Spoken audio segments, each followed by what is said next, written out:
খারাপ সময়টা হয়তো অতীত হয়ে যায়, কিন্তু মানুষের খারাপ ব্যবহারটা কখনো অতীত হয়ে যায় না। শুধু নিজে থেকে কথা বলা বন্ধ করে দেখো, দেখবে অনেক আপনজন বড় হয়ে যাবে। আসলে কেউ আপন হয় না। যারা তোমার ক্ষতি চায় তাদের আঘাত করবে না, তাদের সামনে একটু হাসি মুখে বাঁচবে।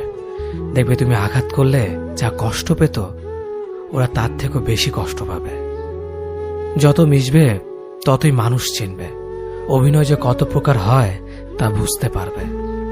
সবাইকে তোমার সত্যতা জানানোর দরকার নেই।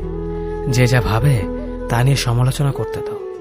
বেঈমান মানুষগুলো কখনো অপরিচিত মানুষ হয় না।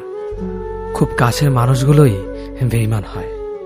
পাতা ঝরার আগে পাতার রং বদলে যায়, আর মানুষ বদলানোর আগে কথা বলার ধরন বদলে যায়। মন কখনো ভাঙে না, যেটা ভাঙে সেটা হলো বিশ্বাস। কেউ যদি তোমার সাথে কথা বলা বন্ধ করে দেয়, তাহলে বুঝে নিও তোমার পিছনে তারা তোমার নিন্দা করা শুরু করে দিয়েছে। ভুল মানুষের কাছে প্রত্যাশা রাখি বলে আমরা দুঃখ পাই বেশি। আপনি যতই নরম মনের মানুষ হবেন, ততই আপনি অন্যদের কাছ থেকে ক্ষত বিক্ষত হবেন। মানুষ চেনা শুরু করলে এমনিতেই বন্ধুর সংখ্যা কমে যাবে, এটাই বাস্তব। স্ত্রী চেনা যায় স্বামীর দারিদ্রতায়, স্বামীকে চেনা যায় স্ত্রীর অসুস্থতায়।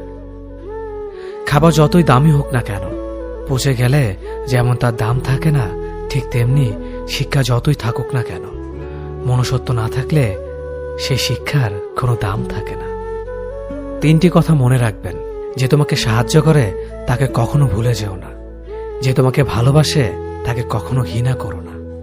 যে তোমাকে বিশ্বাস করে তাকে কখনো ঠকিও না। ধোঁকা একজনেই দেয়, কিন্তু বিশ্বাস সবার উপর থেকে উঠে যায়। পৃথিবীর কেউ যদি আপন বলে থাকে, তিনি হচ্ছেন মা।